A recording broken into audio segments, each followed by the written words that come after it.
दरम्यान संजय गांधी राष्ट्रीय उद्यानातील आदिवासी पाड्यातील नागरिकांसोबत भाजपचे विधान परिषदेतील गटनेते आणि महाराष्ट्र स्वयं आणि समूह पुनर्विकास गृहनिर्माण प्राधिकरणाचे अध्यक्ष आमदार प्रवीण दरेकर यांनी दीपावलीचा आनंद साजरा केलाय।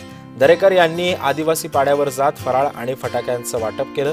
यावेळी आदिवासी आणि वन विभागाच्या कर्मचारी महिलांनी प्रवीण दरेकर यांचं औक्षण केलं। या प्रसंगी भाजपचे जिल्हाध्यक्ष बाळा तावडे तसेच भाजपचे मुंबई उपाध्यक्ष प्रकाश दरेकर यांच्यासह अनेक आदिवासी समुदायातील प्रतिनिधी सुद्धा उपस्थित होते।